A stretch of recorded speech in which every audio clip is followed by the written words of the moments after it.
Well, hello, everybody. I'm Vinny Searcy. I'm the Director of Pupil Personnel Services here for the town of Norton and the school district. And I'd like to welcome you to our college financial night for juniors and seniors. Although anybody else who's on it, I'm sure you're going to learn lots of information. We're lucky enough to have Donald Kerr, who has been with us, I don't know, about 3 or 4 years at least, right, Donald? You've been doing this with us? Yeah. Yep. And Donald's the Director of Student Lending and College Services for AAA. And he is going to go through sort of the understanding of the basics of college financial aid, but also, what to look for when you're a senior and you're receiving some of those letters now.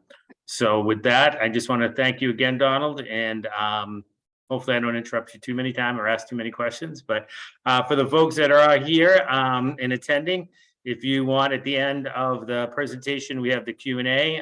Just put your questions in there and we'll do our best to answer those. So with that, I'm going to turn it over to you, Donald. Thank you so much. All right. Thank you very much for that introduction. And thank you for having me again to speak to your families. I have one kid I've put through college already, and I've got one more to go. So this is a topic that's always dear to my heart for lots of reasons. So yeah, I think first time he was a senior. Yeah. Yeah. And now he's out, he's graduated, he's got a job, and that's awesome. Oh, congratulations. Thank you. All right, I'm going to share my screen and start the presentation. Okay, hopefully everybody can see that all right. Yep, we can see it I can see it, so I'm assuming everybody else can. Perfect, good. Okay. So I'll start with my contact info that's up here. I do work for AAA Northeast, and I'm the Director of College Services and Student Lending. So my services are 100% free for anybody who needs assistance out there at any point in time, whether you have a follow-up question we didn't answer tonight, or just something you need more information on, you can reach out to me at any point in time. So my email, phone number is up here, as well as our general number. Happy to assist anybody on any questions they need related to going through this college process. So what am I going to talk about tonight? Going to really dive into a financial aid overview, types of financial aid, kind of prepare everybody to apply. How do you apply? And then really kind of what happens next? What is that financial aid process? What kind of really happens behind the curtain so you can truly understand it. And then funding college tuition. And of course, some cost-cutting ideas, my favorite. How can you save money sending your kids off to college? What are some of the things you can do to cut back on those expenses that are out there? So for a financial aid overview, there's really two types of aid that exist out there.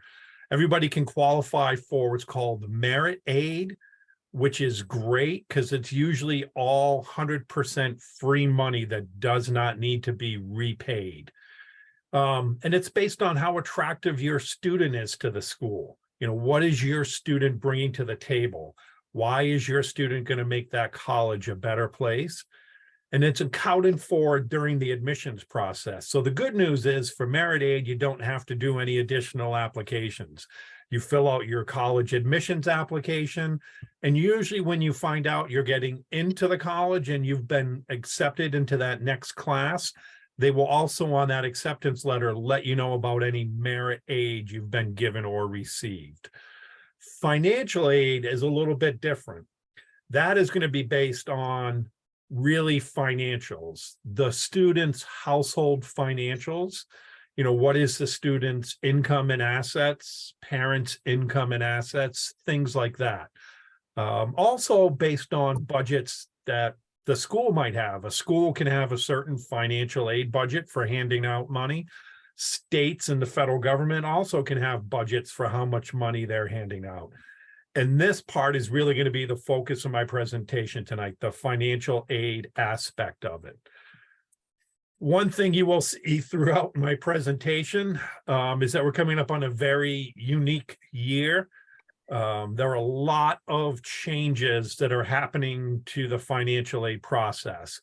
They're known as the FAFSA Simplification Act, which is fundamentally really going to change a lot of things on how the financial aid process works. So my presentation, I try to cover information for both juniors and seniors. So I've highlighted in either yellow or red the areas that are going to change, and I'll try to address it from both perspectives so everybody can understand how it's going to impact them. Before we get into too much of that, though, financial aid, when you hear that term, everybody thinks, oh, great, it's free money. But that's a little bit of a myth. So it certainly does have some free money, such as grants and scholarships, but financial aid also includes things like employment and loans that need to be repaid after college. Those are certain types of financial aid. And where it comes from three major sources: our federal government, state government, and most importantly, probably the college themselves. They can sometimes hand out the bigger portion of financial aid can come from the individual institution.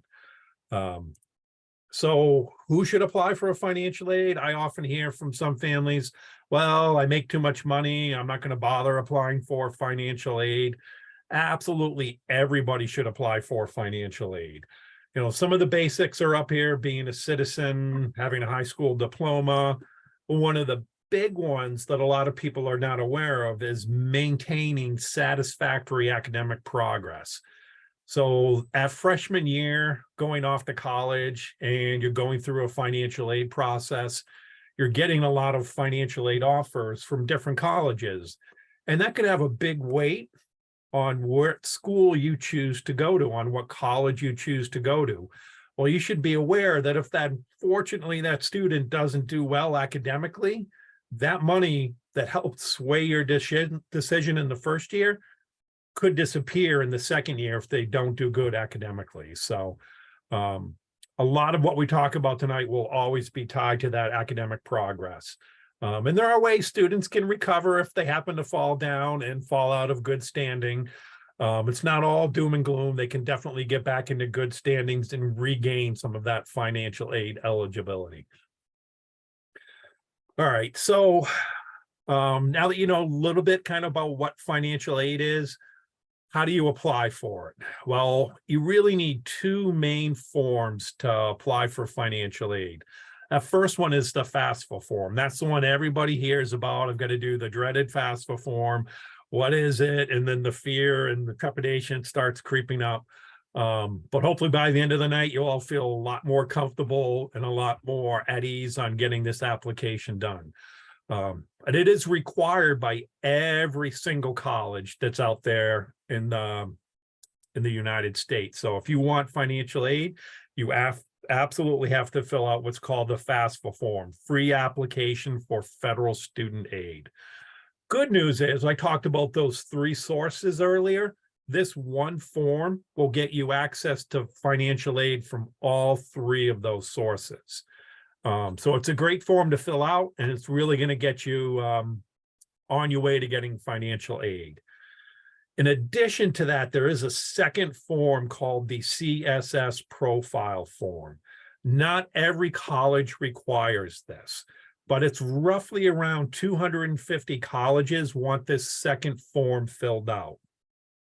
Now, this form has no effect on any federal or any state financial aid you may qualify for, but this form really impacts any financial aid that's coming from that institution or that college. So you can find out if you have to fill out this second form by looking at your college's website under their financial aid section. They're going to tell you what forms they want you to fill out. Everyone will have to do that first one, but a few of you are also going to have to do that second form. So keep it in mind. The FAFSA form is free. There's no reason not to fill it out. The CSS profile, it's a minimal fee, $25 for the first college, and then $16 for some of the additional colleges that are out there. So it's not a lot of money, but be aware you do have to pay a fee for it. So the financial aid timeline, this is going to be one of the big first impacts that everybody will be feeling next year. So right now, anybody who had a senior in college as of October of 2022, you could have started filling out your financial aid forms, and hopefully you all already have. So the CSS profile form becomes available October 1st, and the FAFSA form does become available on October 1st as well. However, because they are in a big change right now, it's a very complex change that affects a lot of systems. The FAFSA form will be delayed next year, and it will not be released until sometime during December. We still don't know the exact date. So, and in July or August, we're hoping they'll give us a more definitive date on when it will be available. But right now, it's going to be pushed back a couple of months till December. So if you have a senior in high school, you won't be able to fill it out until December. So that can have a bit of an impact on the amount of time you have between getting into college, getting what we call a financial aid offer, and having time to decide where you want to go. That window for you to make your decisions is going to kind of shrink a little bit. So the next thing in the timeline is you're getting acceptance into college in January and March, right? You're getting your congratulations, you're in letters, and then award letters come out from March to April in the springtime as a general rule of thumb. That's a financial aid offer from each individual school. That's what's in that award letter. And May 1st is the deadline date when you have to make a commitment to the college and say, hey, I'm coming here. Hold my seat for my student. Here's my deposit. And then June, July, the school's actually going to send out bills, and you're going to have to fund the education in June, July, and even August. So that October date is the first one that's kind of getting pushed back this year, but we're hopeful that it will go back to the traditional October 1st timeline in the future. And this is just a little bump in the road during a transition year. All right, so I'm going to talk a little bit more about the different types of financial aid. When you get this award letter from the school in the springtime, anytime you see anything on this award letter about scholarships, grants, or awards, that's all good stuff. That's all the free money that does not have to be repaid. The self-help aid, such as work study, federal student loans, maybe even sometimes a state loan, those can sometimes show up on your award letter as well. But no, those are not the free ones. They're either money you have to earn or money you have to repay after college. But it is absolutely considered a financial aid loan. So it does show up on your award letter. Now, if you're getting some of the good stuff, the grants or the awards from a financial aid perspective, this is really based on your financial need. So the whole purpose of applying for financial aid and filling out these forms is so all three of these places, the federal government, the state government, and the college, can determine your financial need. And if you have a strong financial need, you can get some of that free money. Scholarships is a different type of financial aid that can be done outside of the school. So scholarships are things you can look for on your own as a family, which you absolutely should do from now until the time your student graduates, because it's a great source of free money that's out there. You do have to put the time and effort into doing the searching and applying for these scholarships for only chance to win. But even if you only win a small scholarship of $2,000 or $3,000, the actual savings you can get on interest over a loan on say an average of a 10-year loan, which needs to be repaid, you've probably saved more like $5,000 in loan charges. So even anything you can win on a scholarship is great. You can research them. Your colleges you're applying to will have some resources. You can Can I even, interrupt yeah, here just a little bit, just as far as Norton goes. So we have a couple of different things for our seniors, or juniors that are rising to be seniors. Every year, we send out right before February vacation, a scholarship form for all of the local scholarships that come through our school. Many of our community providers, as well as, like our teachers union, for example, our PTOs, some of our sports boosters, along with, like I said, families and friends of Norton High School. There's a whole list of scholarships, and we've tried to simplify it the best we can. It's basically one Google form that gets filled out. There's one big essay, and then some of the scholarship committees ask for a smaller, separate, I wouldn't even say essay, but paragraphs, couple of paragraphs. But it sort of takes the students step by step, for each of the scholarships, and it sorts them who's going to qualify based on the information they provide to us. So we make that pretty simple. I'm always amazed how many kids don't fill it out. We really try to work with the students, say, and it's not just for like the top, top 20% or something like that, because there's a lot of scholarships that even in the town have very specific requirements. So, for example, going to, having to be a child of a firefighter, and if there's no children of a firefighter, somebody who's going to college to be an EMT or something like that, emergency services, those kinds of things. We have trade school scholarships as well. So we really try to get the students to apply. And then we have a list of scholarships through our platform Naviance that we add to and that they add to, so you can go there and search. And then our guidance counselors this year put together a pretty extensive list outside of that, that is at in the Google Classrooms and has been shared with all the students as well. So even for us, some of our seniors that are about to go off to college, there's still some there that you might be able to get, because you'd be amazed, as Donald said, how many people don't apply. So again, the one for Norton is closed. Those awards will go out on class night on May 18th. But like I said, keep looking, and get copies of the resources the guidance councils put together now, so you can keep looking at those down the road. So those are just a few of the ways that we do it. We send scholarship notices that are individual out all the time to our seniors as well. perfect. Yeah, it's a great way to help offset the cost, and I believe everybody should put the time and effort into it, because it's a great resource. So some of the other type of self-help aid is the work study program, which are really just part-time jobs around the college campus that help pay for everyday expenses. This is also based on the strength of your financial need.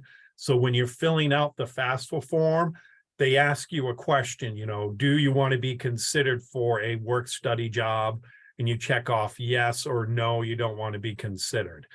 My opinion is, if you think you want your student to work during that freshman year or any year, work study jobs are the best jobs to get, because they're going to be around the college campus. They have student-based hours. They understand academics are the most important for a student. But if you don't want your student to work, my son was an engineering student and he had to focus on that math, then don't check the box that you don't want a federal work study program. Do what is right for your student and what you want to do. Loans, there are financial aid loans that are out there. My day, this was the Stafford loan, what it was known by. Today, they're called direct loans, but there are also other loans that are available for parents, known as the PLUS loans. And then even, thinking far ahead, once your student gets off to graduate school, they have additional federal financial aid loans that can be borrowed, such as the Grad Plus loan. You can also look at private loans. They're not a type of financial aid, but you can also look at private loans if federal loans don't cover everything that you need to take care of. All right, so getting ready to apply. How do you prepare to apply? So one of the biggest things everybody should do is creating a username and password. That's one of my first of 3 easy steps. The second one is gathering the information. So if you know what information you're going to need, go out and get it. then when you sit down to go fill it out, it's going to be so much easier. And importantly, research financial aid deadlines, especially this year with the changes that are coming up. Colleges are going to have to adjust to this transition year as well. In the delay of the FAFSA form being available, they're going to be changing their deadlines around as well. So you want to understand when your college wants all these forms filled out by. So getting the student ID, you're going to go do it on the website studentaid.gov. And when you get there, you'll see, just like any website, you'll see the login feature, and right below it'll be create an account. You're going to click on that and create an account for your student. You're also going to need to get a username and password for a parent, at least one parent at the minimum. Now, what this user ID does is it serves as your electronic signature, and it serves as proof that you are who you say you are. So you will need this username and password to do everything associated with federal financial aid from now the next 4 years. One thing they did change on this one is they started doing a 2-step process every time you log in. So one of the bigger changes is that whenever you're going to log in and do the FAFSA form, lots of parents will go out there, and because of the sensitivity of financial information, they've traditionally liked to do the form themselves and fill it out. You will absolutely need to have the student available as a parent for doing this 2-step process, because they log in, they type in their username and password, and then they're going to text a code to the student's phone, which will need to be entered.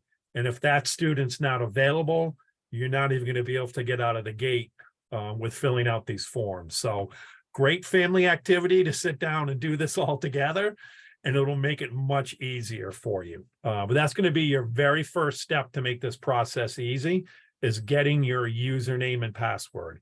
And it's easy to set up. It's going to take you 5 minutes to set it up. It's not a complicated process, and it'll be well worth it in the long run. So the second step, what information do you need? So right now, this is for anybody who would be filling out the FAFSA today. So again, if you had a senior in high school, you probably should have already done this form. But if not, you can absolutely fill it out. It's never too late. You know, maybe you had a change in plans, and at the last minute, somebody says, hey, I want to go to college. So right now, everybody's filling out what we call the 2023-2024 FAFSA form. And the information you need to do that is what we like to call the prior year information. So you would need 2021 federal tax returns, 2021 W-2 forms. You have a junior in high school right now. When you go to fill out the FAFSA form in December, you will be filling out the 2024 and 2025 FAFSA form. And for that, you're going to need your 2022 federal tax return and W-2 forms. 2021 untaxed income, that's not, very common. But if you have untaxed income, you do need to include that information. But mostly too, you want to gather information about your assets, the student's assets and the parent's assets. You're not going to need to produce statements and account numbers or anything like that, but you do need to know what the balance is. So, what is the balance of any stocks you have, bonds, checking accounts, savings accounts, those types of things. You're going to need to know what the current balances are on them. And then, of course, demographic information, name, address, social security number, dates of birth. You'll be surprised sometimes. I got 3 kids. I messed up the date of birth once on a health insurance form. It haunted me.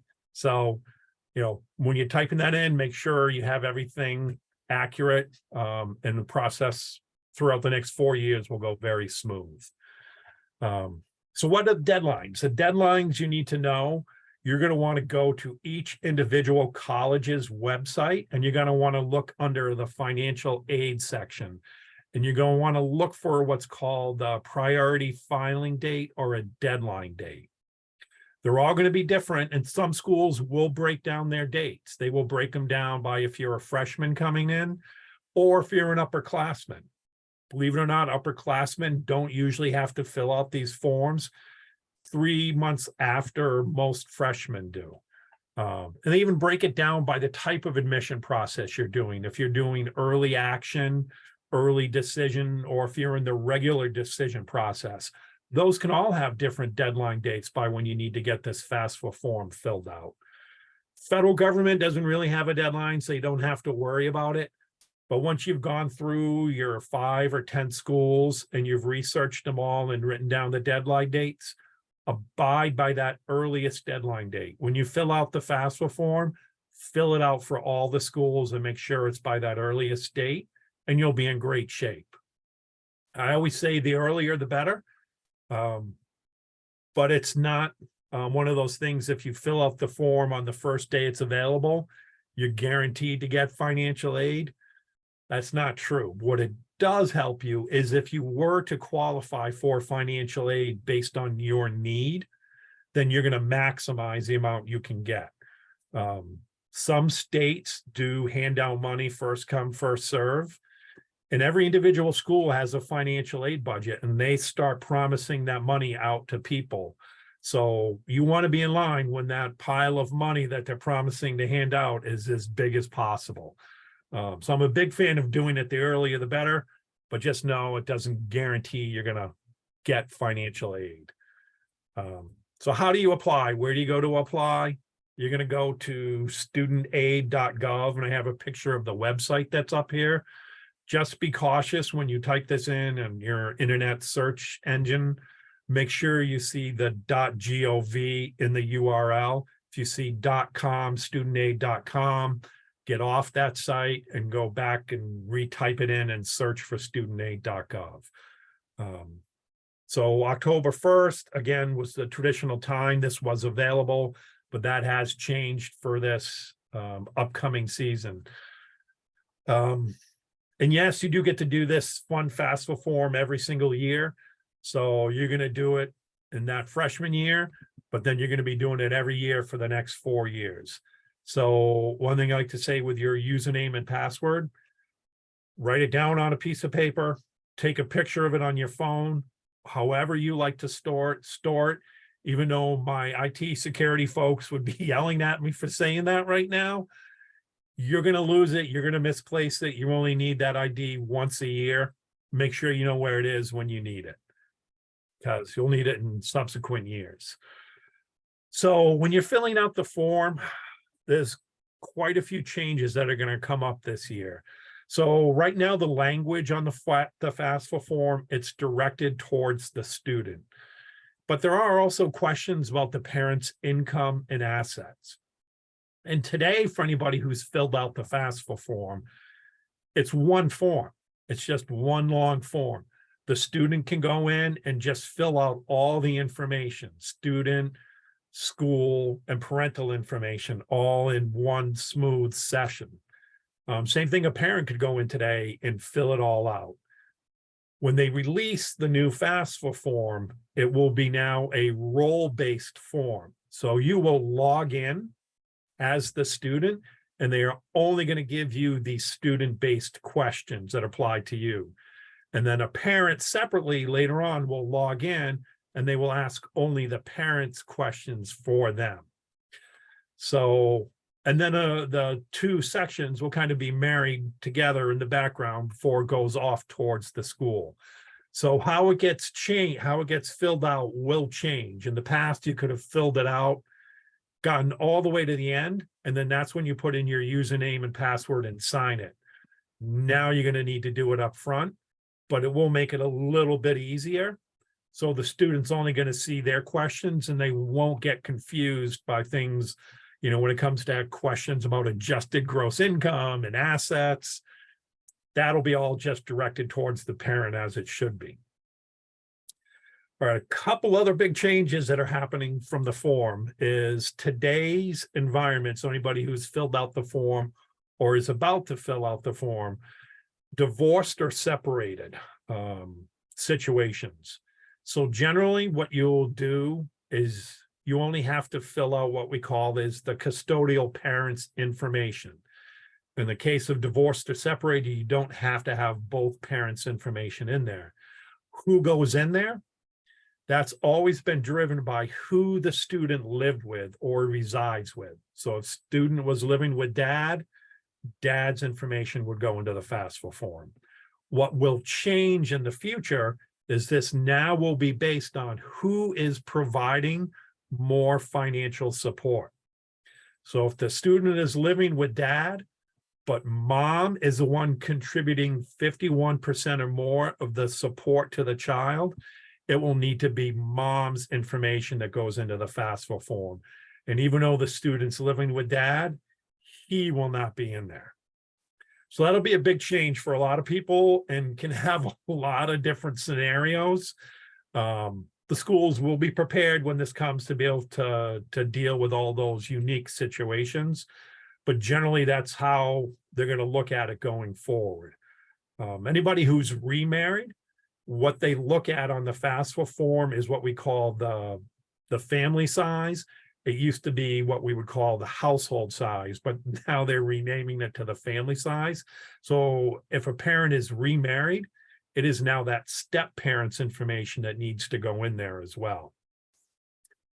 And then probably one of the other big changes that's going to cause some different scenarios that the schools will need to address and deal with is in the past, how you determine your household size was merely by the number of people in your household that you were providing 51% or more of the support. And it absolutely did not matter who was claiming a student on a tax return. Going forward in the future, that is exactly what is going to change. So anybody who's filling out this form in December, you can only claim somebody as a household member if they are claimed on your tax return as a dependent. So they could still be living with you in the case of a divorced or separated situation. It's pretty common for parents to sometimes alternate who gets to take that deduction for that student on their tax returns. That will now drive whose information needs to go into the FAFSA form going forward. So that is a huge one that anybody who's in that divorced or separated situation should really pay attention to on how it's going to affect you going forward. Good news is, why there are a lot of complications to this, there is a lot of self-help throughout the FAFSA form itself.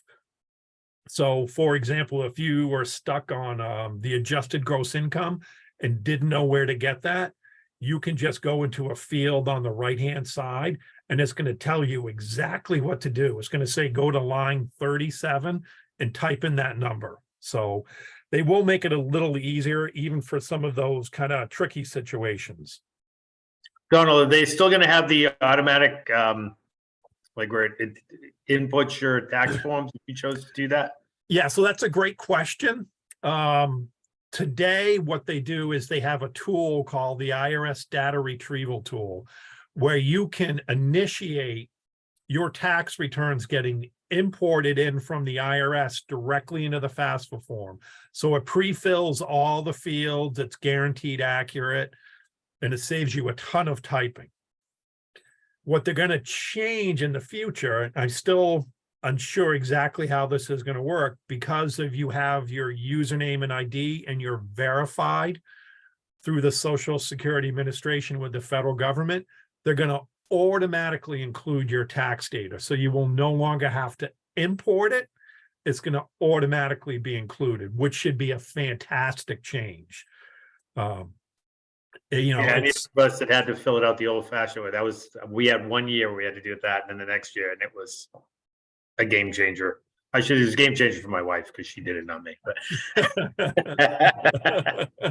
yeah, the good old paper form. You used to have to hunt through your pages, look for when we were young back then. Yeah. Yeah. So now, thankfully, they're getting easier. I say still have your tax returns with you, just in case. There are times where it doesn't work.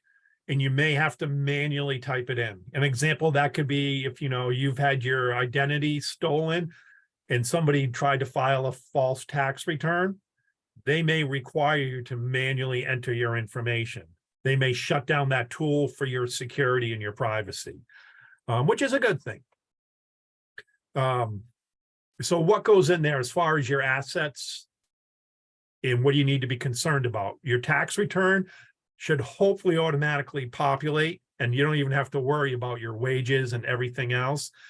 But your assets are still going to have to be put in. So one of the major changes they're making coming up is these financial aid formulas that determine your need were largely based heavily on your wages and not so much on your assets or your wealth. They're changing those formulas. They're cutting back on some of your wages, but they're increasing how they're weighing your assets. So it's important to get this particular section right. They're not changing what they're including or excluding. They're just changing the weights of them. So it's even more important that you're accurate with this. So when you go to fill out the FAFSA form, there are going to be things that are protected, excluded, which you don't have to list whatsoever. Start with those big ones. The home you live in, so the equity in your primary residence, you don't count. Value of life insurance, if you have a whole life insurance policy with a cash value, you're not going to count that. Retirement plans, 401ks, pensions, annuities, anything in a retirement account, IRAs, those are excluded and do not go into the FAFSA form. What you will include is other real estate. So if you have a rental property, you will look at the equity in that. A vacation home, the equity in that will need to be counted. Trust funds, universal gift to minor accounts, money markets, CDs, stocks and bonds that are non-retirement stocks and bonds. Those things you will need to include the value of them in the FAFSA form. A 529 college savings plan, hopefully families out there have been saving for college. That gets listed under the parental asset side. It is not considered a student asset side. So if you have a 529 plan, and when you're going to add that, make sure it's on the parent side. So one of the things that's unique about the FAFSA form is it's looking at that prior year tax return information. So obviously a lot could change in 2 years. So you may have some circumstances that are not accurately reflected on your prior year tax returns. If you're in one of those situations, you can reach out and talk to the school's financial aid office and sort of file an appeal or request they take that into account. Maybe you had 2 parents that were working 2 years ago, but now you're filling out the FAFSA, and right before you fill out the FAFSA, a parent gets a layoff notice, unfortunately. That is the type of thing you need to go to your school, explain it to them, document it. And after you fill out the FAFSA form, even though you have to fill it out with the extra income from 2 years ago, the financial aid office can make an adjustment and reduce your income, which will increase your financial need, which will increase the amount of financial aid you qualify for. Does it also have to be a job loss? It could be other circumstances, anything that's unfortunate, that's a big financial change to the family. So just know you have to fill out the form a certain way, but then you can talk to your school about your realistic situation and financial changes. All right, so what is the financial aid process? What happens once you fill out this financial aid form known as the FAFSA? Basically, the Department of Education is going to process all your data, and they're going to send it out to all the schools that you've listed on your form. In the past, you could only list up to 10 schools. One of the great changes is they're increasing that amount to 20 schools. So you can list up to 20 schools to receive your FAFSA form, which is great. And this is the data that the school gets, that the government process. That data is what's going to drive the financial aid award letters that come out to you in the spring. So that's really what's happening and really what the financial aid process is all about. Now, how do you understand this and how can you translate this financial aid process and all these income and assets to that financial aid award letter? So the whole results of this data getting processed of all your income and assets, the government calculates with a mathematical formula what they call your expected family contribution. In the future, they're going to change the name of it to a student aid index, but it's going to function the exact same way.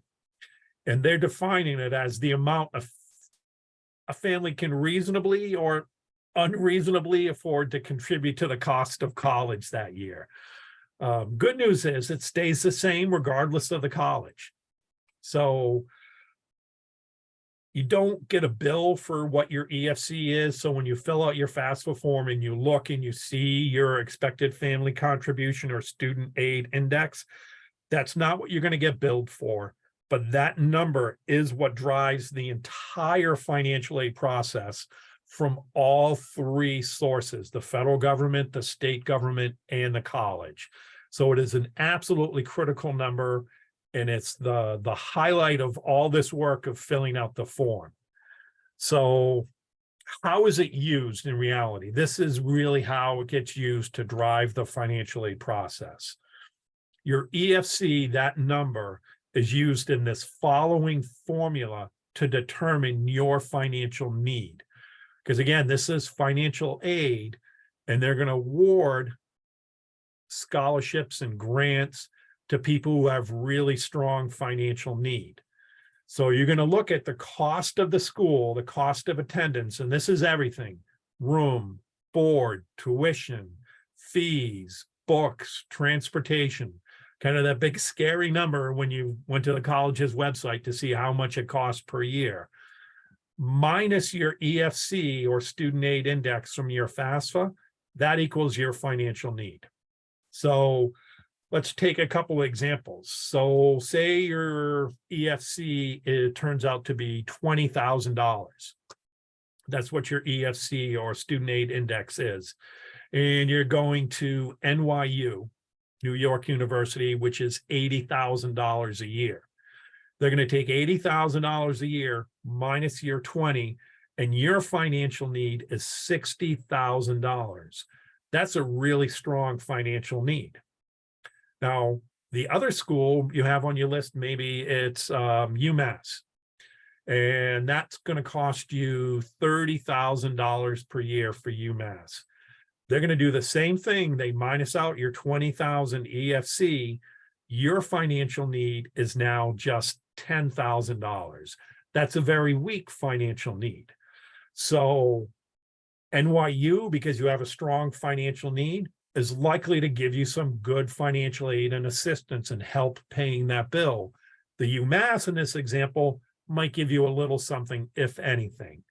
So because that's the way the formula works, I say every single day of the week, when you're considering colleges, never rule it out based on cost up front.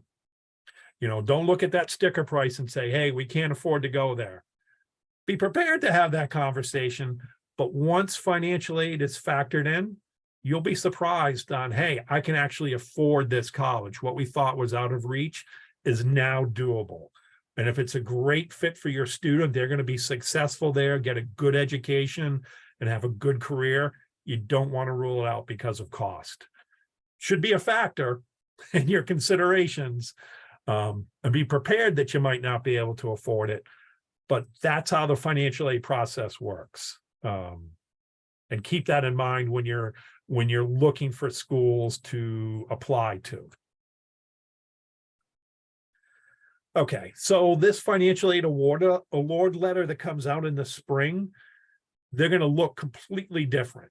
You're going to see schools that are offering you a lot of financial aid. You're going to see schools that are not offering you any financial aid. So one thing that's unique, it's not in every situation, but on occasion, sometimes you can negotiate financial aid offers from the schools. This is a critical time for you, because now that you have this financial aid offer and you're looking at what you're getting from the federal government, the state, and the college themselves, you now know how much you're going to have to come up with out of pocket as a family. Don't be afraid to go back to that school. You know, if you have a very attractive student and you have similar type of schools, you know, if you have a BC and a BU that might be competing for your student, they could sometimes maybe offer you more financial aid. There could be even times where you're looking at a different type of school that has admissions goals to meet. You ask them for more money, sometimes you can get more. And even if you have a really good offer from another school, don't be afraid to take that up with a school maybe you want to go to, but it's not giving you as good as offer. As long as you ask in the right way and, you know, you're polite and say, hey, we really want to come here. It's going to be a great fit. The student's going to be successful. It's going to be very tough for us financially. Before we make up our decision, is there anything else you can do?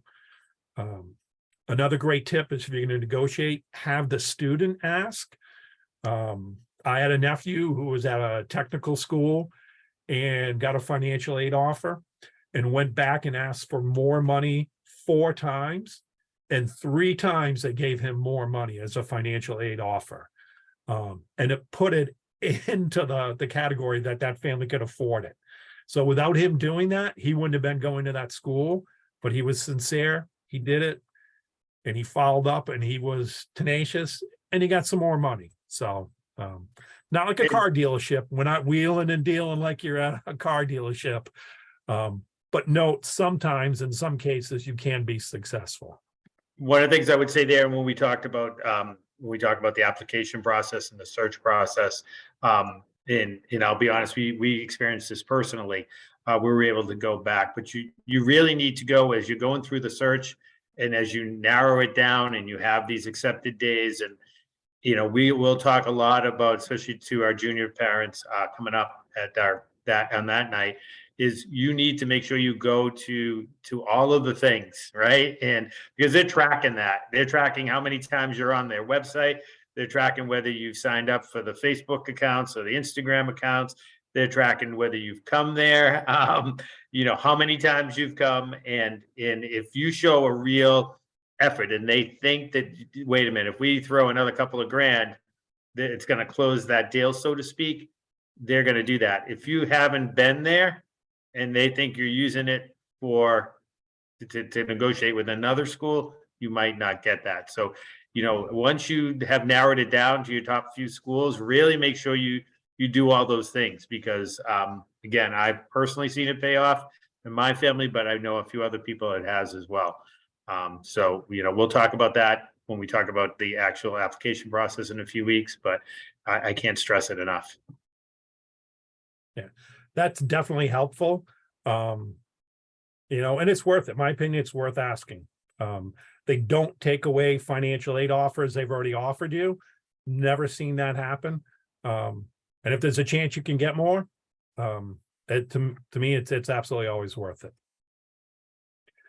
All right, so if you have to do the CSS profile, you go to the College Board's website. Everybody is usually very familiar for this website by now. Most students already have a username and login. And this is also a great place. You can go to the College Board and you can look up the list of participating schools in alphabetical order that want you to fill out this form. So you've got your target list or your list of applications you're sending out. Go to the College Board and see if any of your schools want this additional CSS profile form filled out.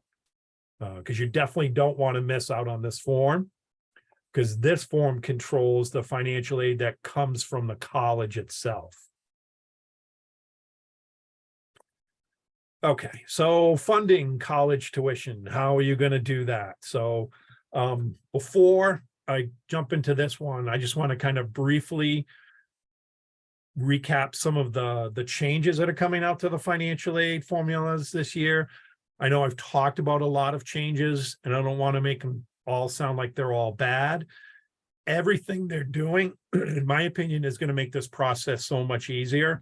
So, for example, the form itself is going from 108 questions down to 36 questions.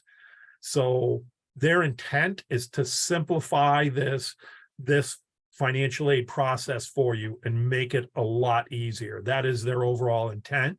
And that's also why they're looking to automatically populate your tax data into the form and link it. So you don't even have to do that step of the process anymore. So all these changes that I talked about throughout my presentation, I view them as things that are good and are going to be valuable for this form in the long run. Now, when it comes to funding that college tuition, you can do it in a couple ways, right? You can do it with your past income. These are savings. Hopefully you've been saving some money for college, whether it's in a 529 or something else. Just make sure you're working with a financial advisor so you don't, take any money out of a retirement account and pay penalties. But past income is a great way to help fund the tuition. Present income is probably one of the most overlooked ones I see out there. You can use your present income to pay on a payment plan directly with the school, which avoids interest charges on loans altogether. So you'll be shocked. You think, hey, I have a kid going off to school, I'm going to be very poor, but you'll be shocked by how much your cash flow increases when your student's out of the house. Grocery bill is going to go down, electricity bill is going to go down. You can even look at if they're going far away, you don't even need the car on the road anymore. So you can save on insurance, the $20 here and there when the kid's running out. All those things add up, but you'll be surprised you have a little bit of cash flow in your back pocket. Your starts to go up a little bit.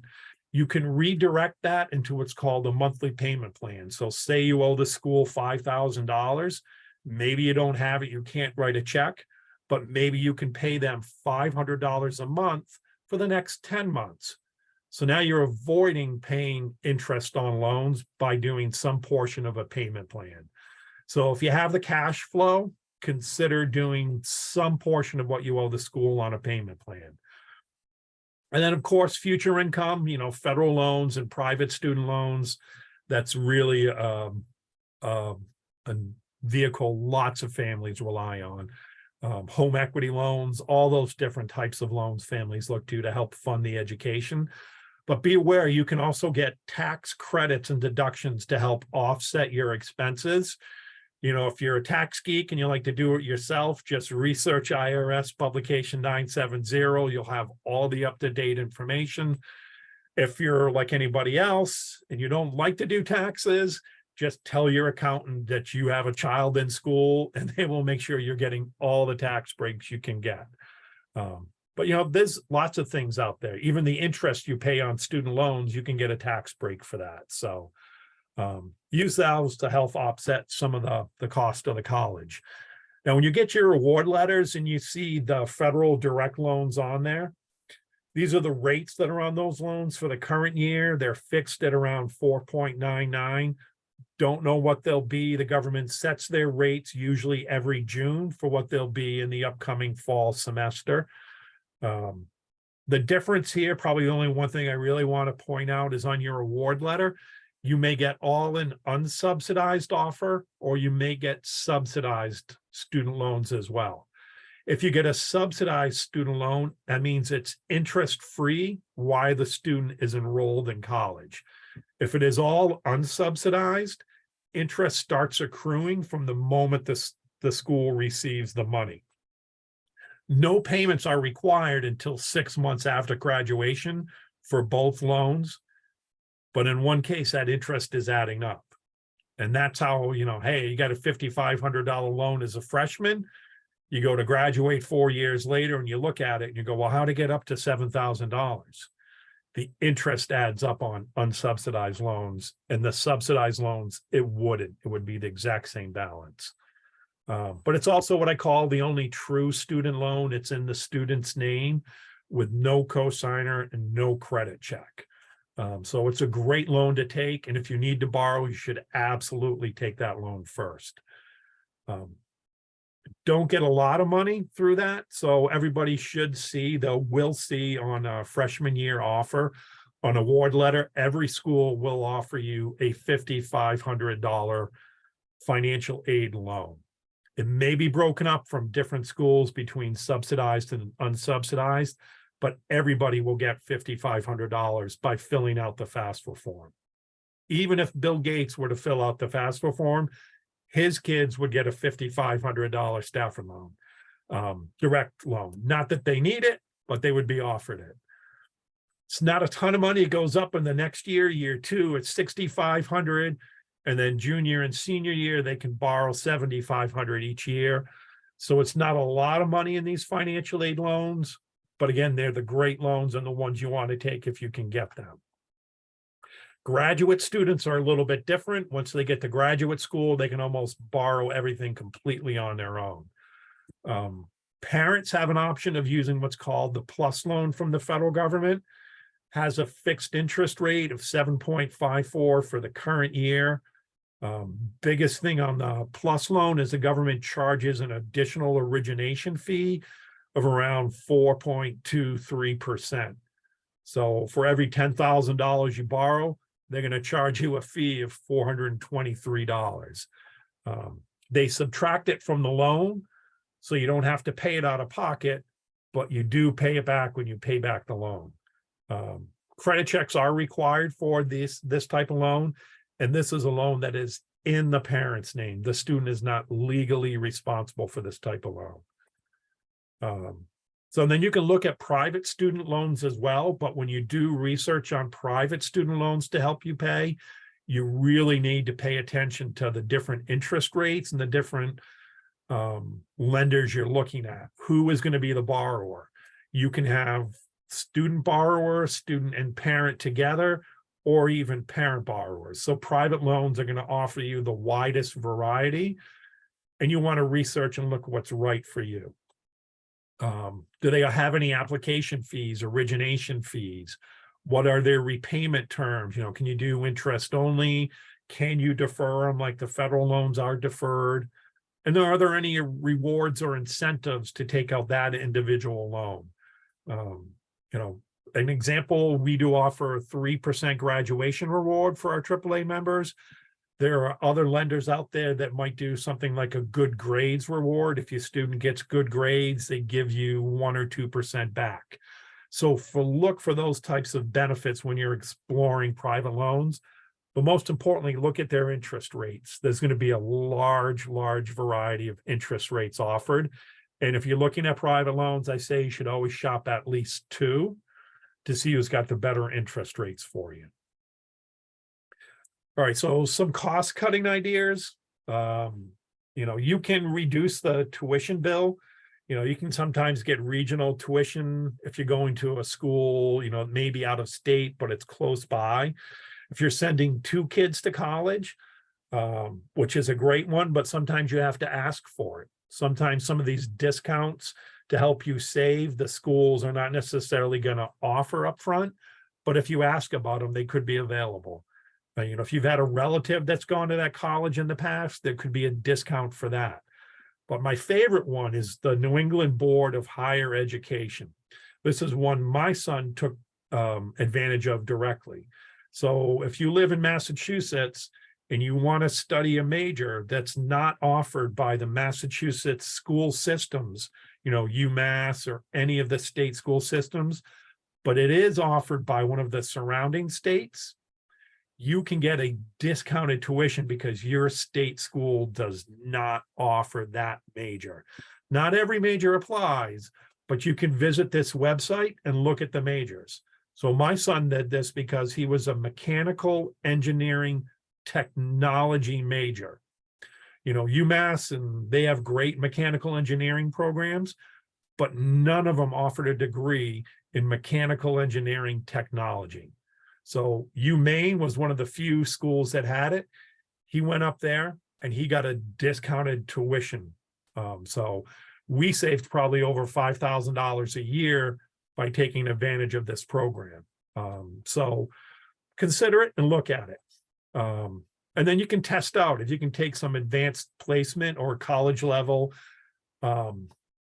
tests to get those college credits. That's going to reduce the amount of tuition credits you need to pay for at that individual college. Room and board, absolutely consider off campus. I'll use my son as an example again. You know, he had to live on campus in his freshman year. It was required. But then in the sophomore year, he went off campus, had an apartment with 3 other students, you know, so sharing those costs reduced his room and board expenses. And cheaper meal plans, you know. You want to look to what your students' habits are. Maybe you have a student who's going to sleep late and he's never going to go eat breakfast.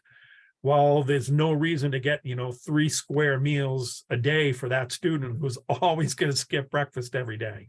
Instead, get a meal plan that's, how many meals, maybe just, 50 meals, and they can go when they want to get there. Sometimes you'll be shocked, kids don't like the food on the college campus.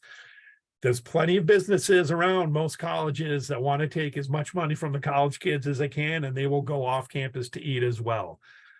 So consider tailoring what you're choosing for your meal plans and your living expenses. Books and supplies, that was another great lesson I learned going through the process myself. So you don't have to necessarily buy all the books brand new. You have a roommate and maybe you're taking the same class, you're in the same major, you can share the book between the two of you if you're not in the same class. You can rent them online. And then even double check with your professors. Once you find out who your professor is, reach out to them and say, hey, are you using this book during your class? Is it, going to be required? I've had professors say, no, we're not going to use that book. So look at little ways like that you can help offset. And of course, the last 2 we talked about, the IRS publications for your tax breaks and scholarship searching. Both great ways to help offset the overall cost of tuition that's out there. So that kind of concludes my presentation for the night. I think we're pretty close to the hour mark, but I am happy to stay around and answer any questions anybody has on anything we didn't cover. And again, my contact information is out here. You can always reach out to me on phone or email anytime. And I know for a fact, we've had some parents who have done that. Donald's been great. So, feel free to do that. If there's any questions right now, please put it into the Q&A. And while I'm waiting to see if there's any of those, Donald, I just wanted to, once again, thank you for taking the time to meet with us and present to our parents, especially with all these changes coming up. I'm gonna hit you up for another presentation next year. I can't say enough how much we appreciate your expertise and your willingness to do this for us. So, not seeing any questions in the Q&A. I'm going to thank our folks that have attended and our interpreter for tonight, and Donald especially. And I hope everybody has a good night. And Donald will be in touch. Thank you. All right. Have a good one now. Bye. Bye-bye.